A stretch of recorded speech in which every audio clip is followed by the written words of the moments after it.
Welcome to the Emancipate Your Mind podcast.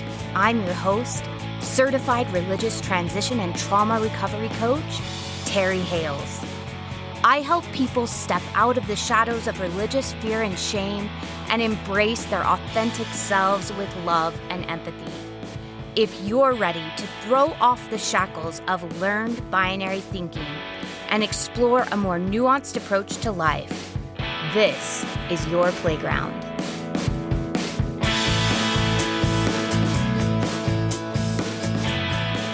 Hello, and welcome back to the Emancipate Your Mind podcast. This week has been an exciting week. I've gotten to talk to so many people who really loved the interview with Monika Crowfoot and really felt like as she was talking about reclaiming her Indigenous heritage, her Indigenous culture, her Indigenous identity, that you could relate. I heard from people who identify as Mexican American, Brazilian American, Vietnamese American, Korean American, and you told me that you often feel pulled between two cultures as well. You could relate with how Monika talked about feeling like as a Mormon that she wasn't allowed to fully claim her Navajo heritage, and as a Navajo, she often felt on the outside because she was Mormon. And this phenomenon is called intra-group marginalization, and Monika covered it so well last week. She talked about her experience, and if that's something that you would like to relate with and you haven't listened to that podcast, please go listen to podcast 59 with Monika Crowfoot. It is a fantastic representation of what so many of us in societies where there are lots of mixed cultures, we can often feel like we're pulled between cultures, especially when our parents are either immigrants from another place and we're being raised in a place that's different than where our parents are from, or when our parents are from two different places or two different cultural groups, we can sometimes feel pulled between those two different groups, and it can leave us feeling like we don't fully fit in any one group. I love the way my sister put it. My sister is Mexican American. She said that it feels like there is no place for her. There is no home for her.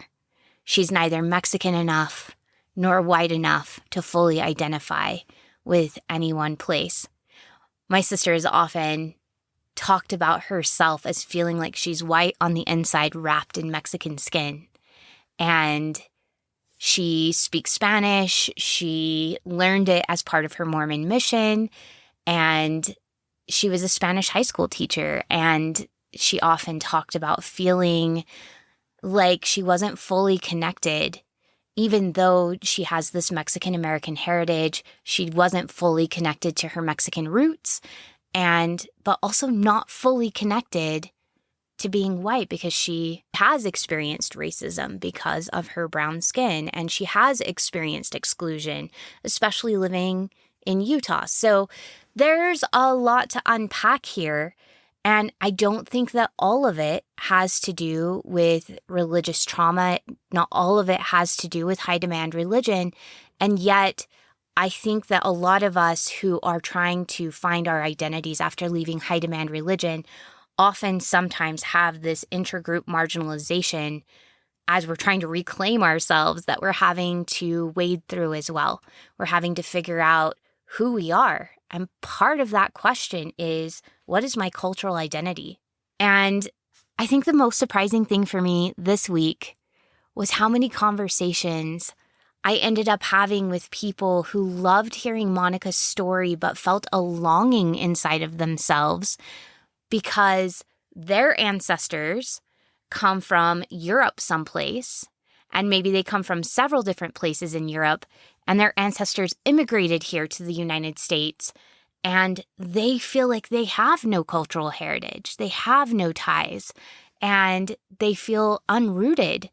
Their cultural identity feels really nebulous, and it has left them sort of feeling like, who am I? How do I identify? Who are my people? And I think this is really important, especially in a melting pot like the United States. And I hate that term melting pot, but another word is not coming to mind right now. But in a place where we have lots of different influences from lots of different cultures. And I feel like those of us who have ancestry that goes back several generations to Europe, often we can just have this sort of whitewashed feeling of our lineage. And I think it's because so many of us, our immigrant ancestors came over, they were asked to give up their languages that weren't English, their Scandinavian languages, their German language, their Italian language, their Celtic language, and they were asked to really anglicize themselves when they came here to America. And so they left behind their customs and their traditions. Sometimes they changed their names to make them easier to pronounce in English. They left behind their art and their dance and sometimes even their food. Sometimes they left those things behind and they tried to become as American as possible. And I think just like us, being in high demand religions, having to put aside parts of our identity, I think that can happen to entire cultures as well. And I think that that's something that we're seeing in the European American space. People who are of European descent often don't know who they are, what their roots are, and what their cultural identity is because their ancestors, just like all the immigrants that come here, are asked to put aside parts of themselves that don't fit the American narrative. And it leaves us feeling identityless. It leaves us feeling unrooted and unsure of who we are. So I think a lot of our ancestors put on pseudo identities in order to appear more American. And now we're kind of feeling the effects of that. And I think we've been feeling the effects of that for generations. But I think we're starting to wake up now and we're starting to realize how important it is to have a personal identity. And I think that's why some of this is coming to the surface now. So if you fell into either camp, either as a multicultural person with strong cultural heritage that sometimes you felt like you were at war with living in America, or you felt at war with that strong cultural heritage because you had two parents with two different heritages, know that this episode is for you. And if you find that you're of European descent and you don't really feel like you have a cultural heritage, this is also for you. Now, like everything on this podcast, I want you to know that there is no right or wrong answer that applies to everyone claiming cultural identity. So we're going to kind of explore the importance of cultural identity. We're going to look at it through several different lenses, and we're going to talk about why this could be an important part of your personal identity. But I do understand that sometimes we don't want to claim our cultural heritage. Sometimes we're not ready to do that, or there is trauma associated with that. And so you get to do what feels like it best supports you. We're going to open this up as a possibility to help you get to know yourself better. But do know that if there's trauma related with this, you get to listen to yourself first and do what feels best for you. All right, so let's talk about what identity is and why it's important. So our identity basically is how we answer the question, who am I? And what does it mean to be who I am? Now, these seem like really basic questions, and it seems like something we should all know, right? If you don't know who you are, who does? And the thing I'm finding, especially as we're deconstructing from high demand religion, is that many of us don't consciously choose our identity. And instead, what we do is we just internalize the values of our parents and the dominant culture in which we were raised. Now, this might be Americanism as the dominant culture, or for me, Mormonism was the dominant culture. It kind of overarched all the other cultures that I was raised in. I was Mormon first. And so those of us listening to this podcast, we know what this feels like. Because my guess is if you came from high demand religion, your religion was the dominant culture. And then after that, it might have been your family culture, or it might have been some other culture that was underneath that informed who you were. And my guess is also that you didn't consciously choose those identities. You simply internalized them. And now that you're deconstructing, you're starting to realize how much you internalized, and you're beginning to develop your own personal identity. What happens is when we aren't conscious of our identity, we can often end up feeling unfulfilled because the values of the family, the group, or the dominant culture may not align with our personal values and our beliefs. So when we're asked to put on a mask, when we're asked to conform, we can do that all right for a while, but over time we start to feel unfulfilled if conforming doesn't also align with our personal values. So if I have a personal value of freedom and I start noticing that there's authoritarian control that is restricting my freedom, then I start being in cognitive dissonance with the group that I'm in because I'm not fully free to be myself and I can't exercise freedom to be myself. So you might notice this in some of the groups. Now, identity is split into two different parts. There's personal identity and there's social identity. And you guys have heard me speak volumes about personal identity on this podcast because it's the work I believe is such a foundation to healing from religious trauma and reclaiming our sense of personal authority. So my personal opinion is I don't think that it is healthy or safe to deconstruct from a religion and jump right into another social construct. I think that when we do that and we haven't taken time to get to know ourselves personally, that we're often at risk of joining another cult-like group or another high-demand group. We're still going to be looking for people to tell us who we are and to validate us and to give us reassurance that we're worthwhile and we're enough. I feel like having a personal identity, knowing who we are, is a key first step to being able to safely belong in groups.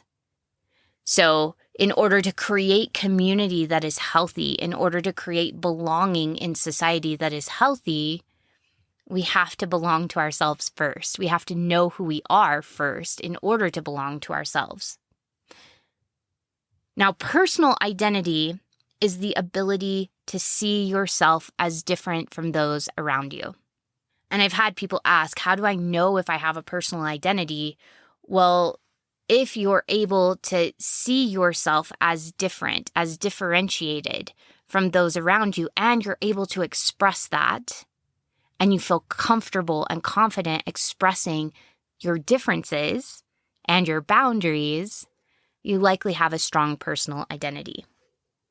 This is what makes you unique, and it's what makes you you versus any other human. It's what makes you you versus any other member in your family or any other member of a group you might be a part of. I know in past podcasts I've told you that we look for belonging with other people and in groups, but we're never going to 100% belong. There's never going to be a place, a healthy place, I should say, where we completely overlap. Whenever we find ourselves completely overlapping with a group ideology or with another person, we're getting into codependency. We're actually shape-shifting ourselves, or they're shape-shifting themselves in order for us to perfectly line up. There should be edges that hang off. There will be places where we align and places where we're individual. And that's when we know that we're in healthy relationships, is when both of us remain unique. When each member of the group has their similarities that draw us together, but then we also have these things that make us unique and individual. So I want you to take a moment, pause the episode, spend as much time as you need with yourself and ask, what makes me me? How are you different from any other human on the planet?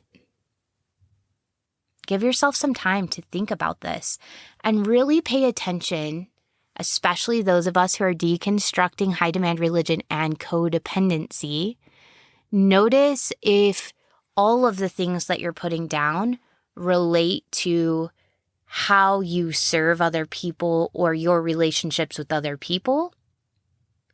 Because if everything about you has to do with other people, you still haven't quite discovered your personal identity.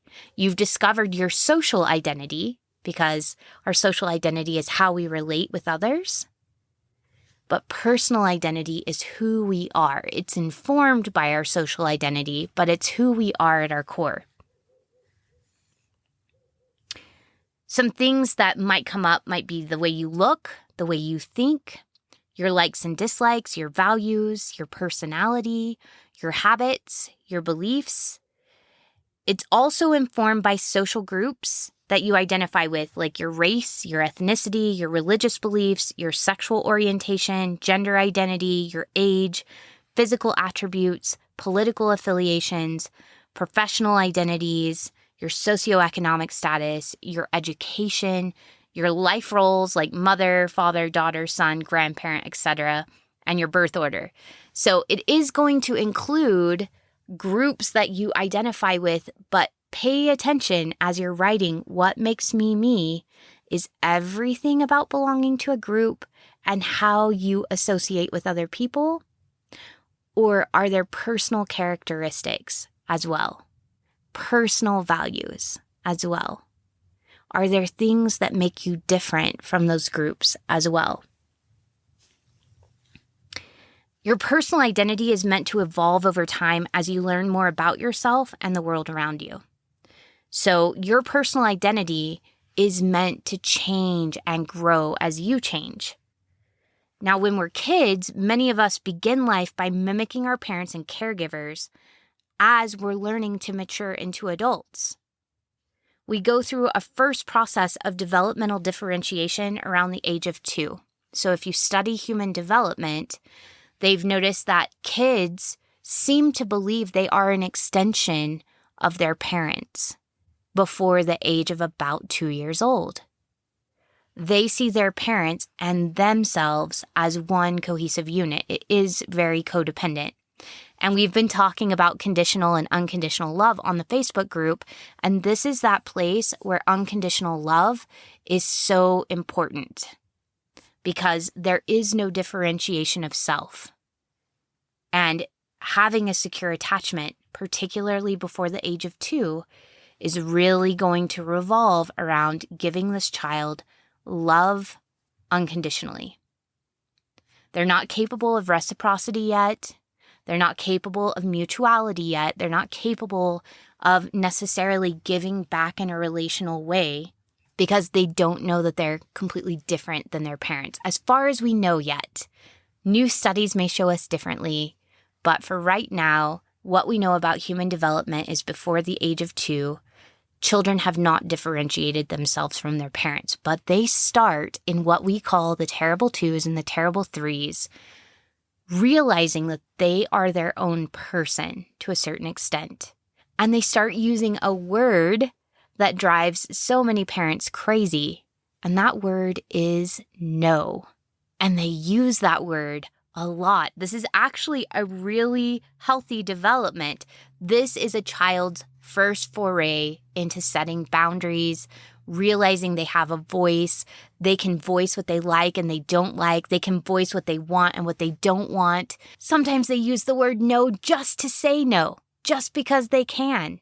This is actually a really healthy development, and it means that children are learning that they can set boundaries and have a sense of self that is separate and apart from anyone else that they know. They're learning what is them, what makes them unique, how are they different from those around them, and they're using their voice to explore that. And then we go through another longer process of differentiation in human development in the teen years. So no, those teens are not just being rebellious or obstinate without a reason.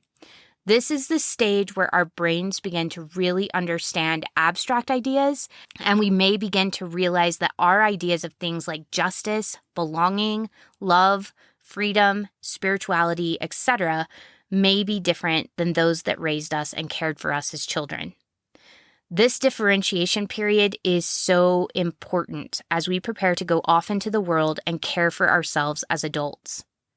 When the adults in our lives act as supports to this process, asking us curiosity questions, encouraging us to find the answers that make sense to us, and create safe space for us to discuss and explore those ideas. Even when they're different than our caregivers, we develop a healthy sense of both self and belonging. And that's what we're going to be talking about so much today is we need a healthy sense of self in order to maintain personal identity when we belong to groups. Otherwise, we fall right back into that same old trap that happened when we were in high demand religion, where we put off ourselves and have others tell us who we are, what we value, and what we believe, and what's acceptable and what's not acceptable. We go back to an infantilized state of being. We go back to that pre-teen period where we need an authority to tell us how to be in the world, what the rules are, what we can and can't do. That's why so many of us, when we leave high demand religion, we feel like a teenager or a preteen stuck in an adult body. It's because we weren't allowed to fully differentiate ourselves. Or if we did go through a differentiation process, we may have reverted back to that childlike state when we were in the indoctrination. We may have put off the differentiation and taken on the identity of a little child, like we're told to do often, right? Who's submissive, meek, humble, patient, willing to submit to all things that the Father sees fit to inflict upon them. Sorry, that just came rushing in. Seminary days come right back to me sometimes. But we're told to become like children. We're told to put off this differentiation, and we're told that we need an authority to tell us who to be, how to act, what to value, and what to believe. Now, when that happens, when we revert, when we put off the differentiation, when we revert to this place, we don't have a healthy sense of self, and we can't have a healthy sense of belonging when we're not allowed to be ourselves. So it gets rid of a healthy sense of belonging and replaces it with codependency, where we take on someone else's identity and we shapeshift to be what they want us to be, and we lose our belonging to ourselves as well. And it makes sense that we're asked to do this in high demand religions, because when we don't have a strong sense of self, we're easier to control. I want you to think of parents of teens. I have teens right now. I know that this is difficult, but it's so much easier when we can just make them say yes, right? If they would just do what we say, then we wouldn't have to watch them get hurt. We wouldn't have to watch them make grades that might not lead them to graduate, or make choices that could bring them pain. And I think many of us, from this place of let me save you pain, sometimes what we do is we say, let me control and manipulate you, and we create this place that is not safe for our teens to explore who they are and what they value. And we will probably talk about this in an episode later. I'm actually looking for parenting experts who really delve into post-religious parenting, because I think many of us could use some help and some guidance with parenting our children as well as our teens through these differentiation processes, through critical thinking, and through creating a defined sense of self rooted in their own personal values, not rooted in our personal values. And how do we live with our kids as they're going through this differentiation process in a way that encourages their personal identity and creates a sense of belonging in the family group? So let me know if that's something you're interested in, because that's something that I want to get on the docket. But I am looking for experts to talk with, because I'm still figuring it out too. There are things that we've tried that have worked really well with our preteen and teen, and there are things that have not worked so well, and we're still problem solving together with them to figure out what works for all of us. And maybe that is a key, that as we're going through this, we admit that we don't know it all. We admit that we're healing from trauma that happened when we were teens, and we might not get it right, but we're open to talking about it with our teens and problem solving together. That seems to be working really well in our household. And I would have loved that in my household growing up. If I would have been able to say, hey, so this 10 o'clock curfew thing isn't really working for me. I'd like to negotiate with you, find out what the purpose of this 10 o'clock curfew is, and maybe negotiate together and find something that is a win-win for both of us. I think those are really healthy adulting skills that I wish had been modeled for me. So maybe just doing that is going to at least get us closer to that sense of healthy self and healthy family belonging in our family. But let's carry on with this podcast. Now, if we're going to belong to a group and we have a strong sense of personal identity, what actually makes us really difficult to control is that we do understand our likes and our dislikes, what we think, even when it's different from the popular thought in the room, what we believe independent to other people's beliefs, and what we value. Knowing who we are allows us to set personal boundaries and keep ourselves safe from manipulation and abuse, and engage in trusting, intimate relationships. So it's not just about keeping ourselves safe. Knowing who we are actually allows us to know when we can open up and be vulnerable and let people in. Because when we have a healthy sense of personal identity, we can more easily read red flags. We more easily know when people have crossed our boundaries. We can communicate that better. And we trust ourselves to be able to problem solve anything that may come up, any way that that relationship might evolve in the future. Building this kind of self-awareness comes from being attuned to your physiological responses, meaning how does your body feel? Do you have tightness in your shoulders? Is your heart beating fast? Are your hands clammy? Emotions in our bodies. So thoughts produce emotions, and emotions produce physiological responses. Being aware of our physiological responses, that rock in your stomach, the headache that you have, the ache in your lower back, noticing what is your body doing? What is your body saying to you?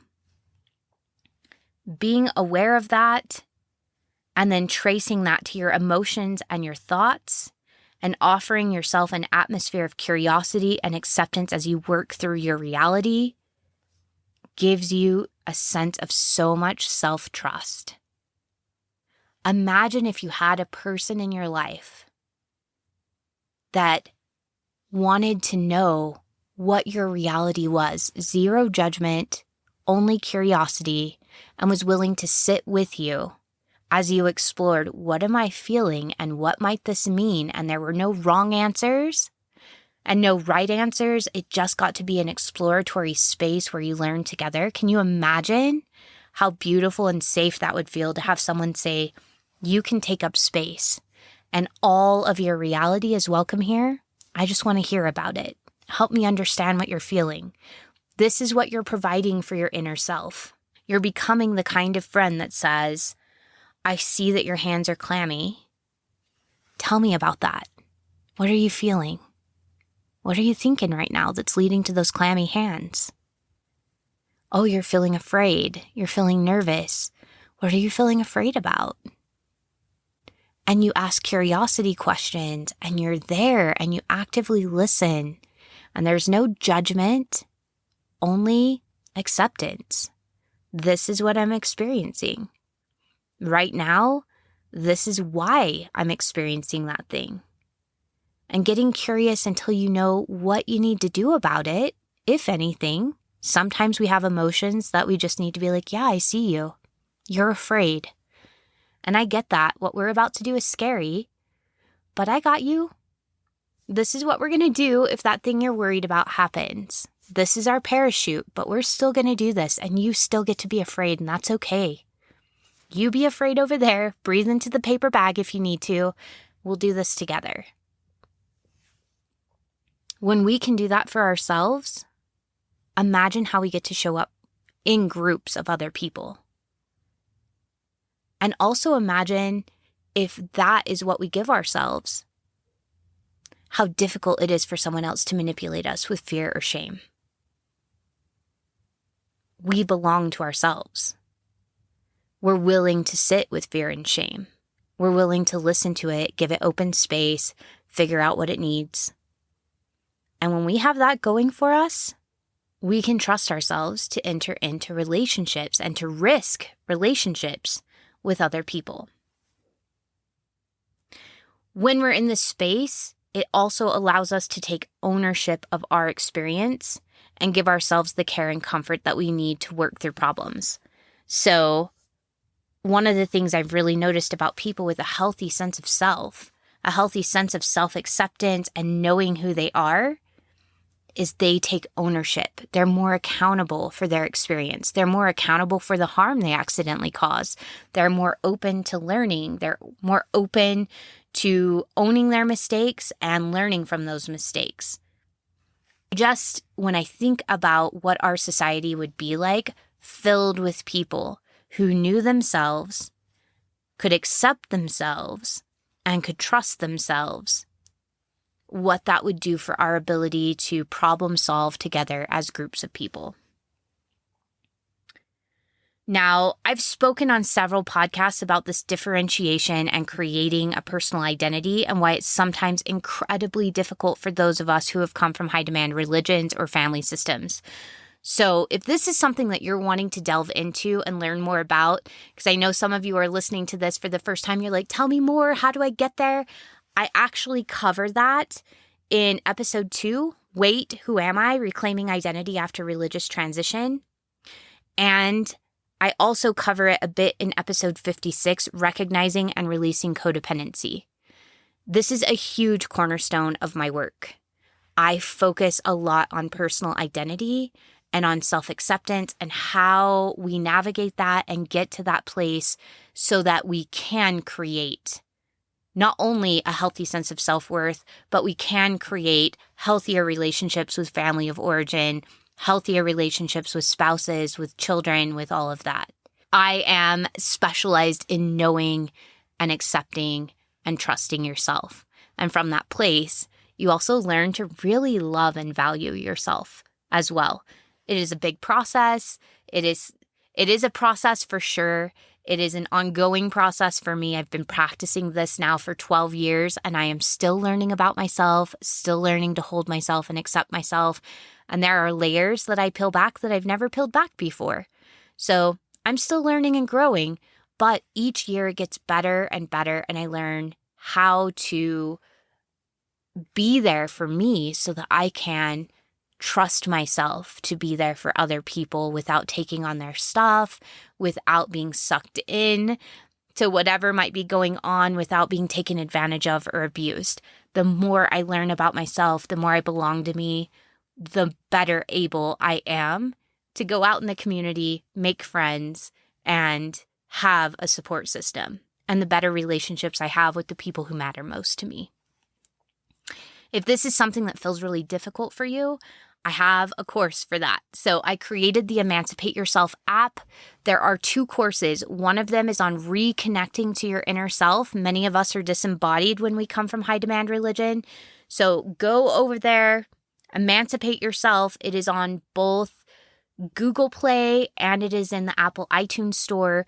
Head on over there. There's a 7-day free trial. You can go over there. There are weeks of information. It takes you step by step through reclaiming the communication with your inner self. Like, how do you get back in touch with your inner guidance system so that you can hear what you believe, what you value, and who you are? So the first course is all about just reconnecting with yourself, getting back into your body and feeling comfortable with your emotions and being able to trace that back to your thoughts and using your thoughts to help you trace back to your beliefs and your values, just all of it. It's a fantastic course on mind-body connection. And then from there, there's a second course. Once you feel competent with mind-body connection, there's a second course on reclaiming your identity and how you can use what you learn in the first course to start tracking your values, to start tracking your limiting beliefs, the subconscious beliefs that keep you from feeling good about living life according to your personal values, and just, so much good stuff there. I have people that have been using it now since the beginning of December. I'm getting lots of great feedback. People are saying this is changing their lives, and it's really helping them get to know themselves better and On top of that, we have a weekly group coaching call where I answer people's questions live. It is one of the least expensive ways to get coaching and to get the support that you need as you're going through the identity reclamation process. So head over there, check out the 7-day free trial. And if you decide that you want to continue on, the subscription is $39.99 a month. I tried to keep it as inexpensive and accessible as possible because we all deserve support with healing from religious trauma. So head over there. I would love to see you on the call this week. Our calls are always on Mondays. So I would love to see you on the call. I would love to hear about how the course is helping you during that 7 days. We would love to have you be part of the group. All right, now we're going to hop into social identity. So, social identity is also an important part of our sense of self. And I'm going to be really upfront with you.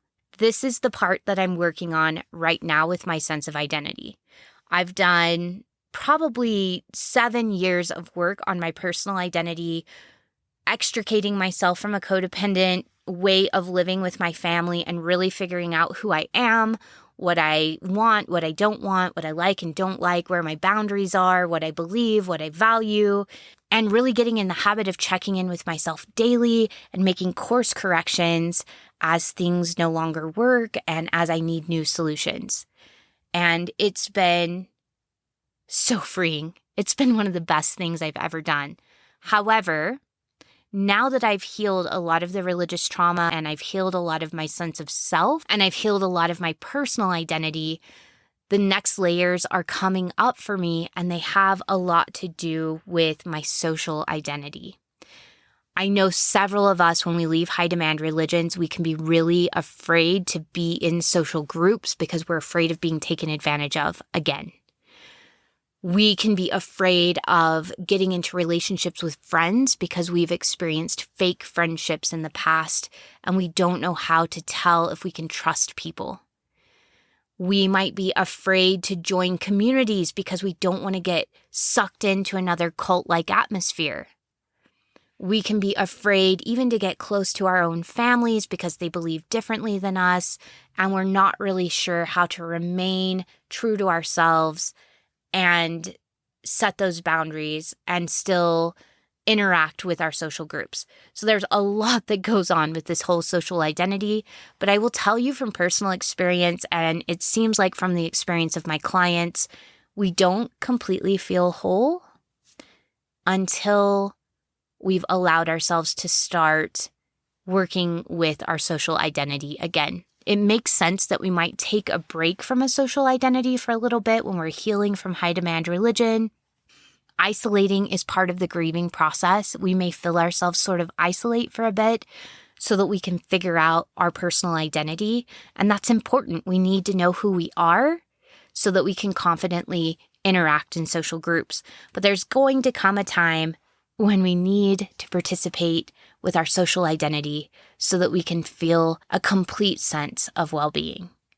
Now, as simply as I can put it, social identities are how we see ourselves as alike with those with whom we identify. It's our brain's way of comparing and contrasting and seeing where do we fit, and we learn from others that we feel like are like us, and we check back in with our personal identity.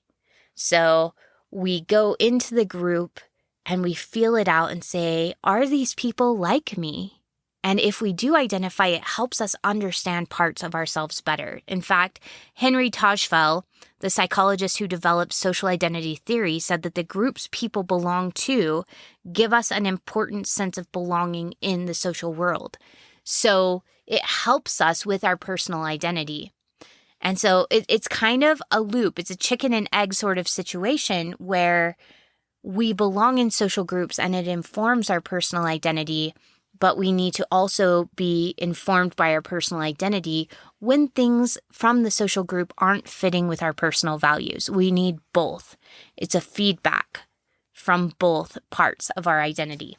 Remember, as humans, we're hardwired for connection, which means we have a need to feel accepted and belong because we're a social species. And just a quick reminder, this doesn't mean we're hardwired to be extroverts, but it does mean that all of us crave love and acceptance from at least a small number of other humans. We crave being seen and heard and understood. That's what I mean by we're a social species and we're wired to connect. We don't need a whole world of friends, but we do need at least one other person that sees us and gets us. Ideally, we would want a small group of people because it can be really tempting when we have just one other person to get into a place of codependency. So we're looking for a small group of people, maybe not all at the same time, right? Maybe there is one person that I dance with, and maybe there's one person that I talk about my religious deconstruction with, and maybe there's a person that I garden with or I hike with. But we're looking for people that we can resonate with.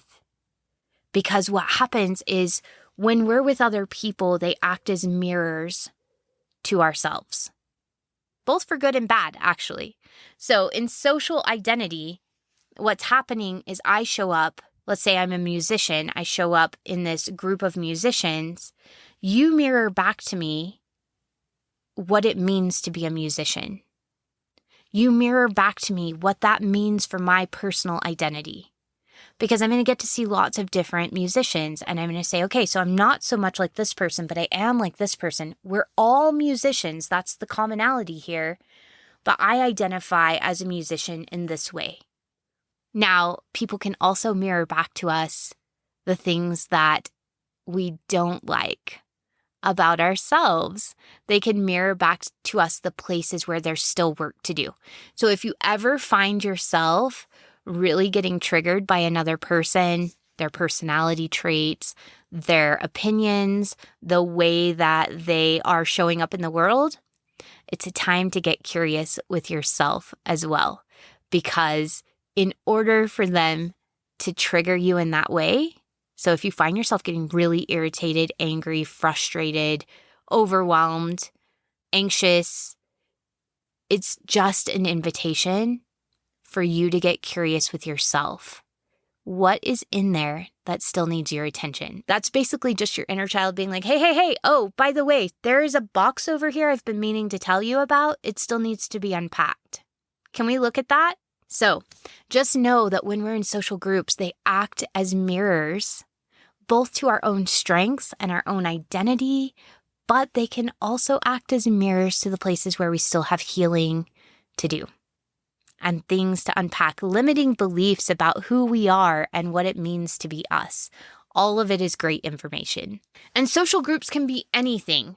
They can be families, they can be friendships, they can be religions, political parties, professional groups, educational groups, self-help groups, or groups for people with similar hobbies and interests. Being in these groups can help us understand ourselves better and relate with others who have similar interests and personalities and backgrounds and experiences. There is something powerful in the words, me too. There's this commonality of feeling seen and understood. And if you think about it, it's because of group identity that you're here today listening to this podcast. There is something so self-validating about hearing someone else express an experience similar to yours. It tells us we aren't alone, we aren't strange or weird or unacceptable for being who we are. There are others out there too, and they get it. There is power in feeling seen and heard. That power can help us accept ourselves more and strengthen our personal identities and sense of self-worth, even in the face of rejection from those who don't get it. And I think that's probably the most strengthening thing about our social identities is when we see others who feel the same way we do or experience life the same way we do or have the same culture or had the same family experience, and we feel seen and we feel like we belong, right? It helps us belong better to ourselves. Like it allows us to be like, okay, I can accept this about myself. And that gives us resilience in the face of other people who maybe can't accept us for some reason or don't get what it's like to be us. So it gives us more resilience. And this is why race, ethnicity, and cultural heritage are so important for our personal identities. In fact, it's one of the 8 main categories of social identity that psychologists and human development researchers study. But for those of us from countries comprised mostly of immigrants from all over the world, the questions of our race, ethnicity, and cultural heritage are harder to answer, and they can feel like a missing puzzle piece to how we fit into the world and how we relate and belong. Now, I'm going to use myself here as an example just to talk about how this breaks down. What is the difference between race, ethnicity, and cultural heritage? Because sometimes in the United States, those things get mixed up. And I really almost didn't put race, and I went back and forth with it because anthropologically, race is a total social construct. And it was used as a way to justify imperialism and colonialism. And yet, I think it's important to understand that race still drives politics, it still drives our justice system, it still drives educational opportunities and like all kinds of opportunities. The opportunity to buy a house, to get financing, the financial sector, who gets to be the CEO of the company, like all of that. It influences who the police pull over when they're looking for a suspect. It influences so many things. So I left race here, but we're going to go ahead and break this down with race, ethnicity, and cultural heritage, okay? Just from my life, and here we go. So racially, I'm considered white. I mean, you guys have seen pictures of me. I have white skin. Whenever I mark my paper, you know, whenever they're asking you questions for like tests in college and stuff like that, and they ask you what race you are, I mark Caucasian. And this gets really tricky because I come from a mixed ethnicity family, and my brother and sister, it's really difficult because if you're Hispanic, you still mark Caucasian or other. There's no great box that represents Hispanic people.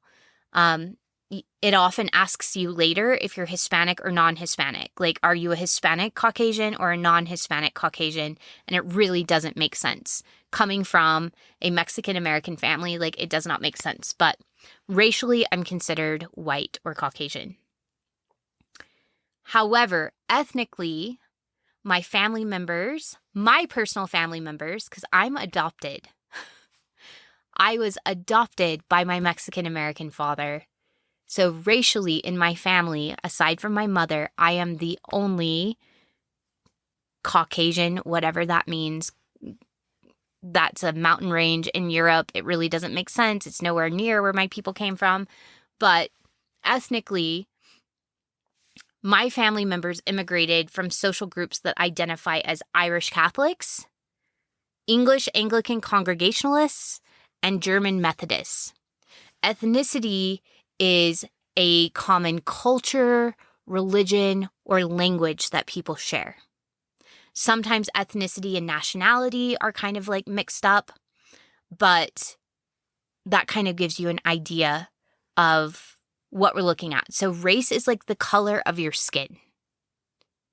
And it doesn't really talk about your heritage or your ethnicity or your culture, your language, your people. It has nothing to do with that.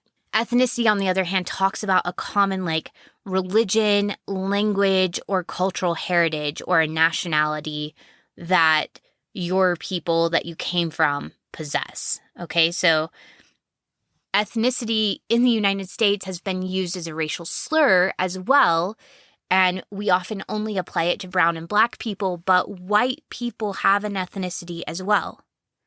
Irish Catholics are different than English Anglican Congregationalists. Just go live in the UK like I did for 3 years. The Welsh people will get so mad at you if you mistake them for English. The Scottish people will get so angry at you if you mistake them for English people. And same for the Irish. 4 distinct ethnicities living in one country. One nationality, United Kingdom, although they'll debate that as well. 4 different kingdoms living in one United Kingdom. So one nationality, however, there are 4 distinct ethnicities, like main ethnicities, in that country. And we all know that there are even more ethnicities than that because immigration is everywhere and people bring their ethnicities with them. My ancestors then took those ethnic identities and morphed them with American idealism into a new cultural identity like Kentucky hillbillyism in the Cumberland Gap. And if you're wondering if it's really a cultural identity, please go read the Hillbilly Elegy. It was like understanding my maternal grandfather's family in a whole new way, and it helped me at least understand, if not completely make peace with some of the shenanigans on that side of the family. My guess is that your ancestors also had their own ethnic identity that they brought here to America, morphed with American idealism, and created a cultural identity that is unique to the other people that likely came here with them. Now, culturally, my story gets even a little bit more complicated. So we've gone over race, just my skin color, right? We've talked about my ethnicity, the cultural, religious, and language and nationalistic pieces of my ancestry. Now, culturally, my story gets a little more complicated. Like I said, I was adopted by a first-generation Mexican-American father, and I had a household full of Mexican-American siblings. I'm not Mexican-American myself, but I was raised as if I was. This part of my story always reminds me of You've Got Mail. There's a place where Tom Hanks is talking to Meg Ryan, and he's there with his father's daughter, or he's there with his grandfather's daughter, who is his aunt, but she's like 10, and his father's son, who is his brother, but he's like 5, and she's trying to guess their family relationship. She thinks these are his kids. And Tom Hanks says, the girl is my grandfather's daughter, making her my aunt. And this is my father's son, making him my brother. And he goes, we are an American family. And that resonated with me so much when I was watching that in high school and as a young adult, because I felt seen and heard. Like, an American family is such a mishmash of different backgrounds and different family structures. And I was a European American raised in a Mexican American household. And then add on top of that I wasn't able to actually talk openly about being adopted. I've known since I was a little girl that I was adopted. My mom, I remember her sitting me down and explaining my genetics, and I was so little. I must have been 3 or 4. And I knew personally, and it was like generally known in my family that I was adopted, but I wasn't allowed to really talk openly about it because it hurt my dad's feelings. It embarrassed my mother, and it made my siblings feel as if I was not claiming them as siblings. And so I actually pretended for most of my childhood that I was half Mexican to make everyone in my home feel better. So when people would ask me, like, why are you white and they're brown? I would just say, oh, I'm just the Blanquita. I take after my mom. Genetically, I guess. And I would just leave it at that. I would never talk about the paternity of how I came here. I wouldn't talk about, that I had a different father. I wouldn't talk about the fact that I'm not Mexican American. But in so many ways, I considered myself Mexican American because that was my culture growing up. We had the piñatas that we smacked for our birthdays. We had the cars in our backyard that my dad was always buying parts for and continually working on. He's still working on those cars. Big Red, the old 1960s Chevy pickup truck, still in our backyard. The 1960, probably like a 1950, 1950 something Chevy Bel Air, still in the backyard. My dad, all growing up, we would go on the weekends to a swap meet to look for parts for these cars. And he has this dream of fixing these cars up someday. And all of his buddies had cars in their backyards too. In fact, sometimes he'd do work on their cars and they would trade him broken down go-karts that my dad would fix. And then we'd ride around the neighborhood on three-wheelers and go-karts that my dad had fixed up as payment for working on someone else's car. I grew up eating tamales on special occasions. I remember my grandma teaching my mom to make tamales, and there was a whole pig's head sitting on the counter, its eyeballs looking at me across the kitchen as my grandma got ready to roast that pig's head and teach my mom how to scrape the meat off and make the tamales with the masa and everything from scratch. I can make those tamales from scratch. My mom still makes them. And eventually I learned to speak Spanish. I even went to a private Catholic high school for part of my growing up experience. We moved to Argentina when I was 16, and I attended private Catholic high school and learned to say Hail Mary, Mother of Grace in Spanish as my everyday routine. So I had a very eclectic, strange cultural upbringing that left me feeling like an imposter because a lot of the times I acted like I was Mexican when I wasn't. I acted like I was half Mexican to please people in my family, and I wasn't. However, Mexican-American culture is still my culture, as well as the German Methodist culture I was raised with on my mom's side, and the Cumberland Gap hillbilly culture I was raised with on my mom's dad's side. So I was raised with all of these things, and they're all part of me. The good, bad, and the ugly. They're all part of me. And if we're going to talk about cultural heritage, Mormonism is also part of my cultural heritage. Still is, even though I've left the church. There is a distinct cultural heritage that comes often with high demand religions because there are such strict ideas about what it's okay to eat and not okay to eat, how it's okay to dress, how it's okay to speak.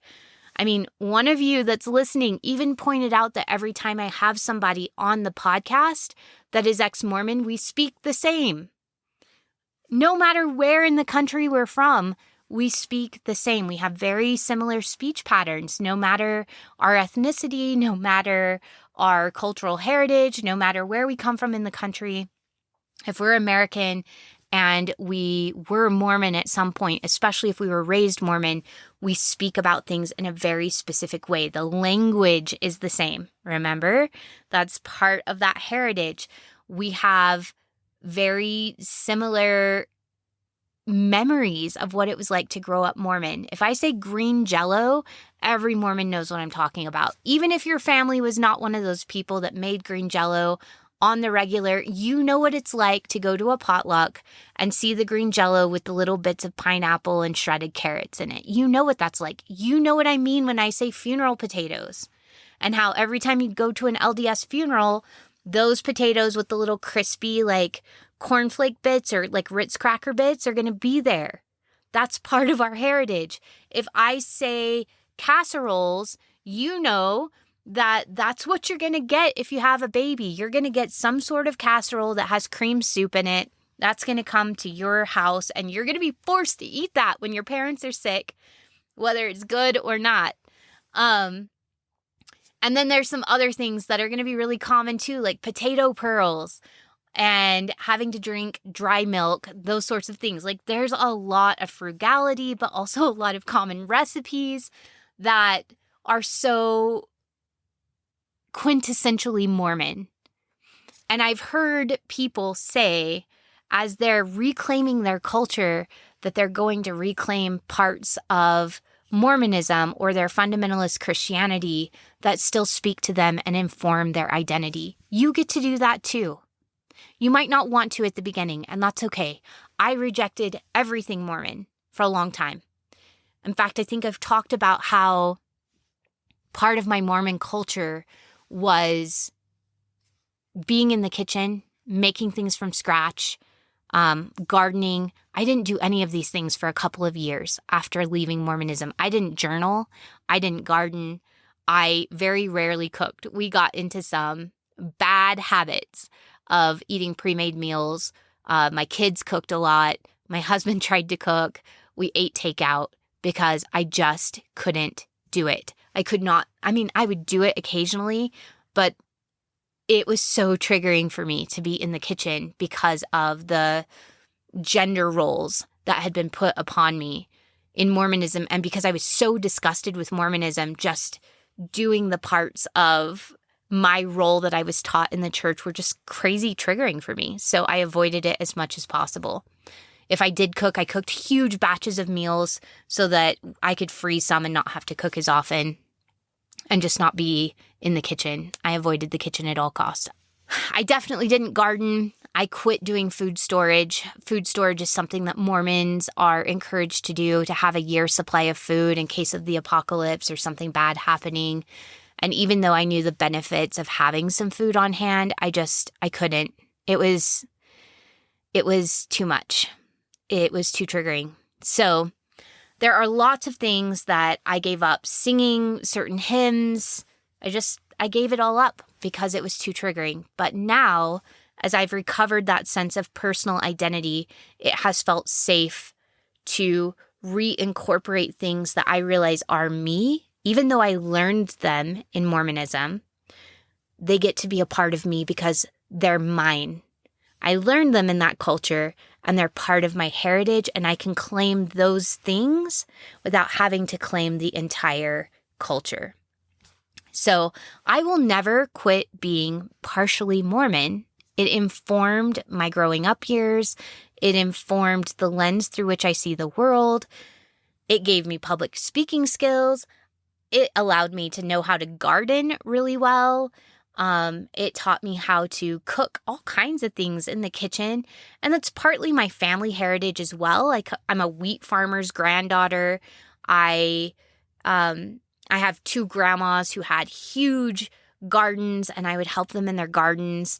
And they taught me how to can things and how to store things for food storage. So some of these things would have been passed down to me just from my family, but because Mormonism was the overarching culture, they were more associated with Mormonism, and I had to reject them for a while.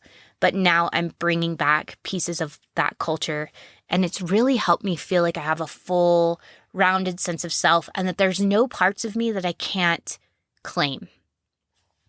Even with my Mexican-American heritage, sitting down with my siblings and just being vulnerable and saying, hey, so I feel like an imposter in this family sometimes because I feel like being a Mexican American is part of my heritage, but I'm not Mexican American. And there are things that I love, like making tamales from scratch. And I love the colorful dresses, and I love the Spanish language, and I love the sense of family and connection. And I, love my memories of going to my grandmother's casita and playing baseball with her unripe oranges in her garden and going to the tortilla factory and getting the tortillas. And I love making things in my molcajete and grinding up the corn and making things from scratch. Love doing that.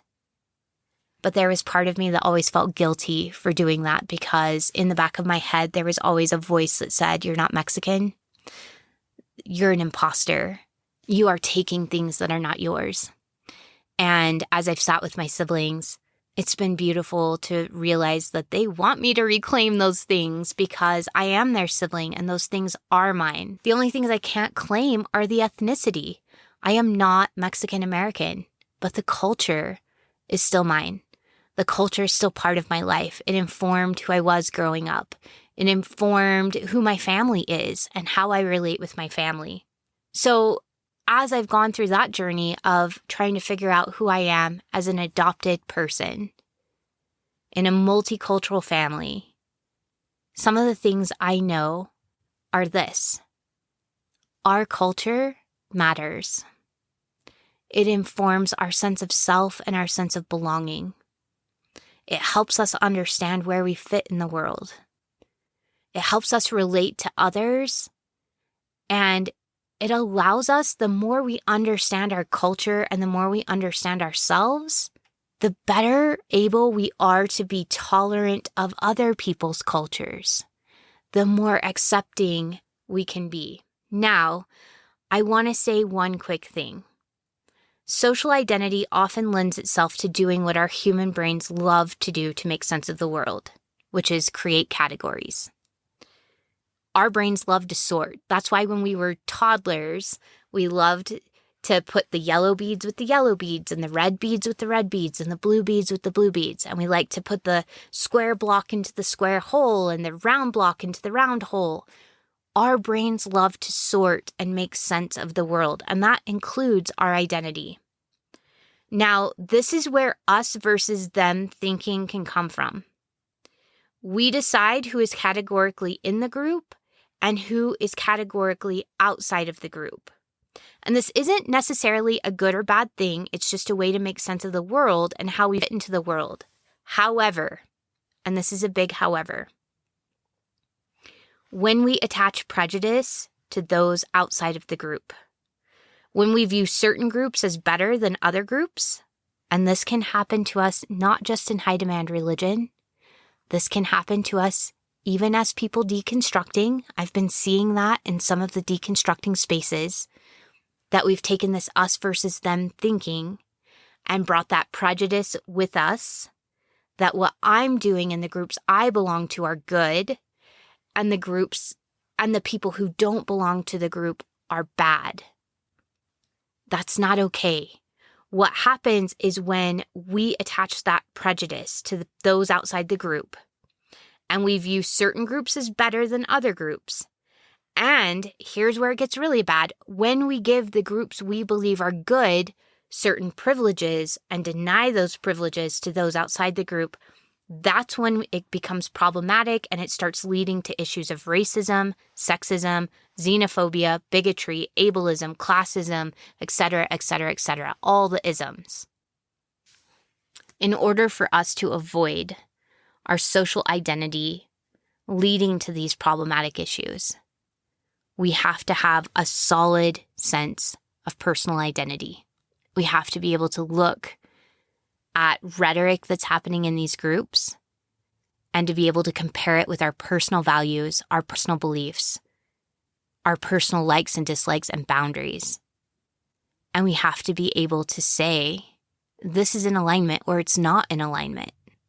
When the social identity is our only identity, when we don't have that personal identity to bounce it against and to compare it with, it is so easy to get sucked into all of us are similar and we are right, and all of you are different and you are wrong.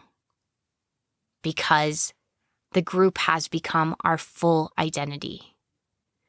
The group is where we get our personal validation, not from inside ourselves, not from our sense of how we're different from others and how we're the same from others, but only I am the same here and I will only be the things that are the same, and anything that's different is scary, evil, wrong, bad.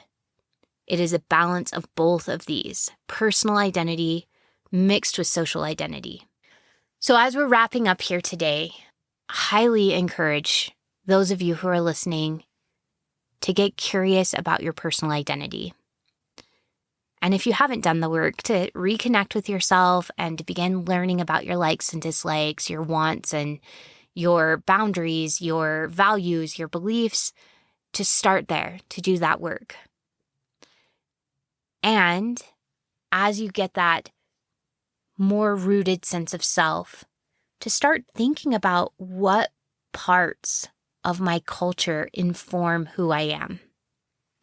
How does being German Methodist, how does my ancestry being German Methodist inform who I am? How does my ancestry being Kentucky hillbillies inform who I am?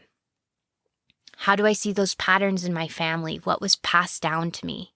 This is going to tell us a lot about our generational trauma as well that might still be floating in our family systems and help us have understanding for how we can heal it and what needs to happen inside of us so that we can be free of those traumatic experiences that have been passed down through the generations. How does being an adoptee in a Mexican-American family inform who I am? The more I understand the uniqueness of my cultural identity, and all of us here in the United States have a very unique cultural identity.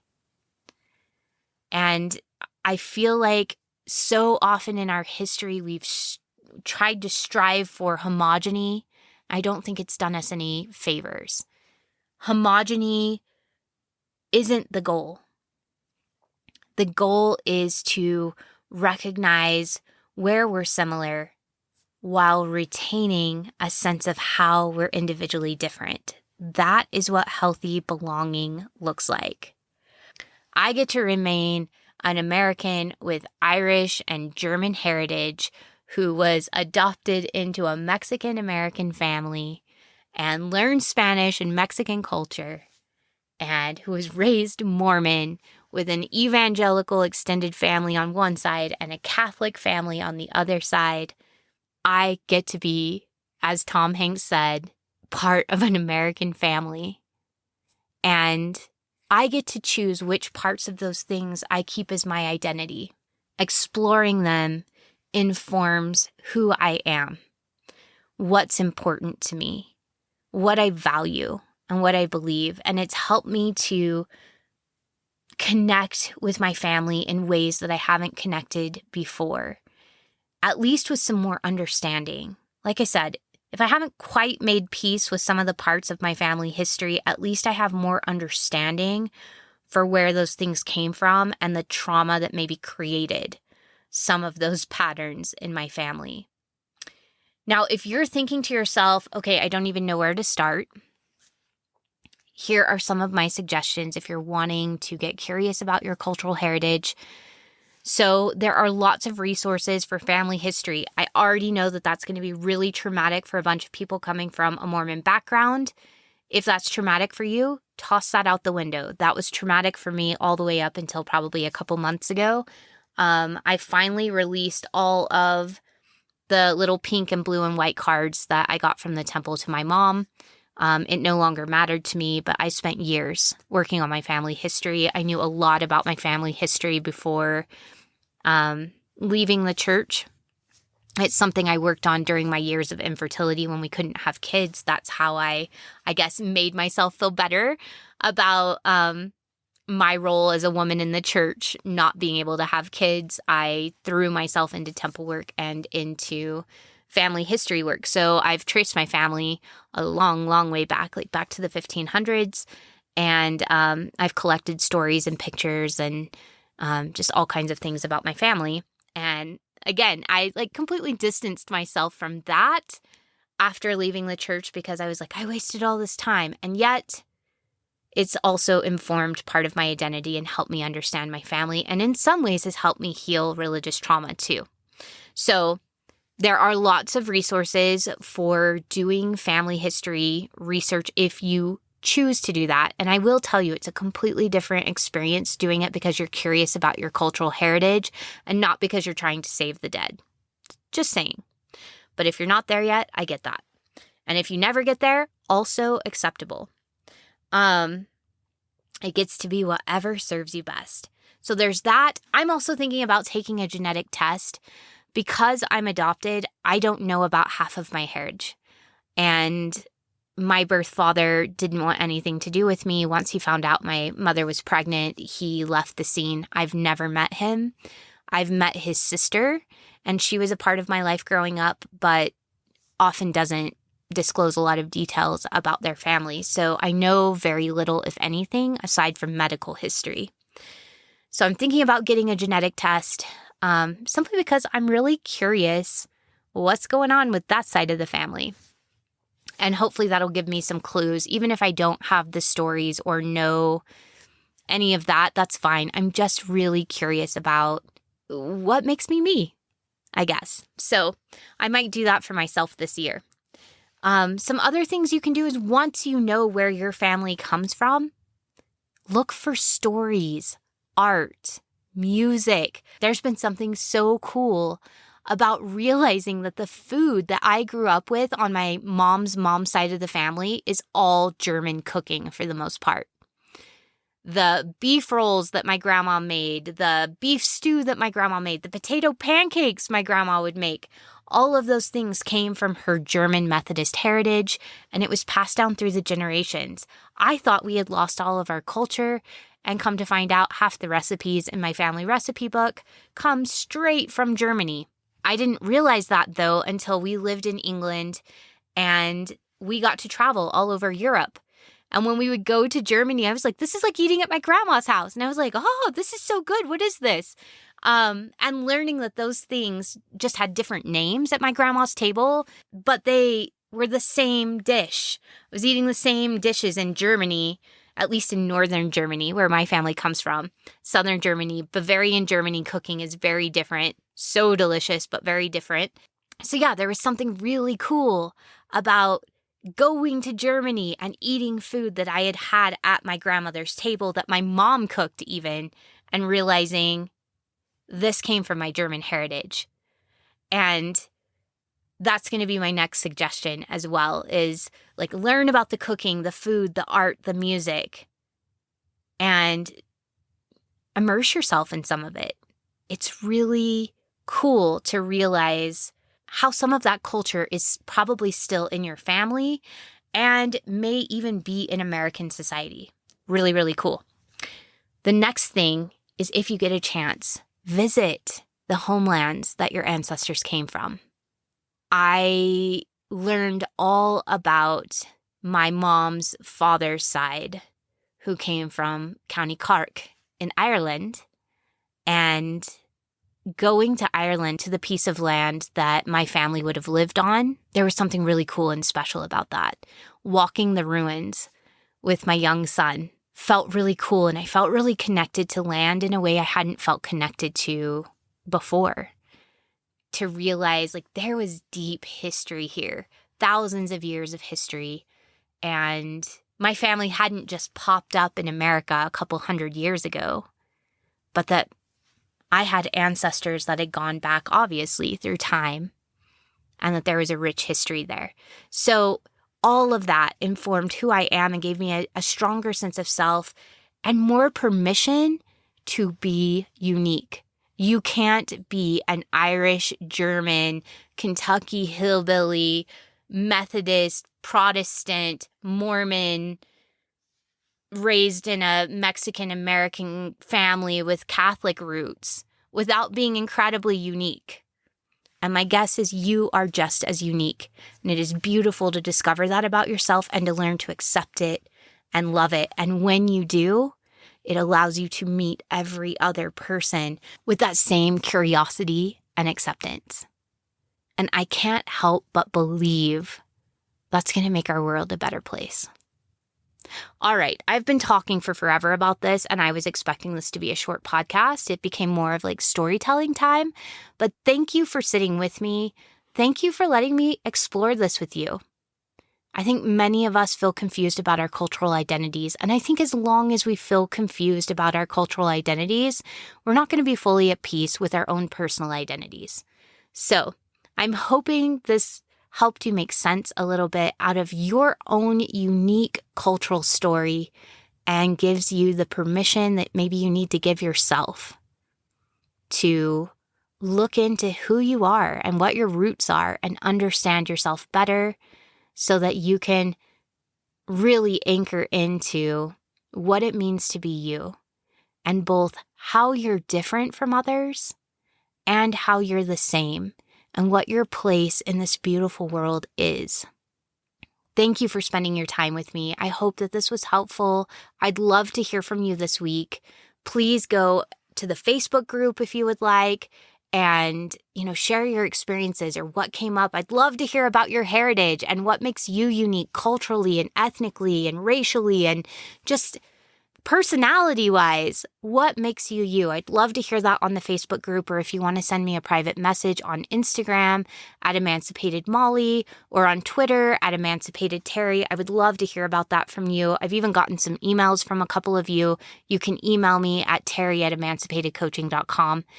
And if you want to contribute in some way to making this podcast even more accessible and, help me in the work of putting this podcast out into the world, you can always go to emancipateyourmind.org and make a donation. It can be a one-time donation or a monthly donation. All support is really appreciated as I pour resources into creating this content, researching, and it just allows me to spend more time with the research and more time digging into what the studies have shown and where we're headed now and what the differing opinions and ideas are. And I feel incredibly blessed that I get to spend such a big portion of my life researching, because I really do love researching and I would be doing this anyway. But it means a lot to me that I'm able to support my family while I research and make these podcasts available to you. Starting next week, we will be getting back into narcissistic family systems. I created some podcasts that had to do with scapegoats and golden children, as well as covert narcissism. So all of that will be coming up in the next few weeks. You'll have those resources available. But I wanted to put out this podcast this week right after Monika's podcast, because I just had so much beautiful communication from all of you and wanted to broadcast that you're not alone feeling caught between cultures or without a culture, and that is important. It is an important part of our identity if we want it to be. That if we're not ready to accept it, we don't have to, but it can really inform who we are, and knowing who we are is so empowering.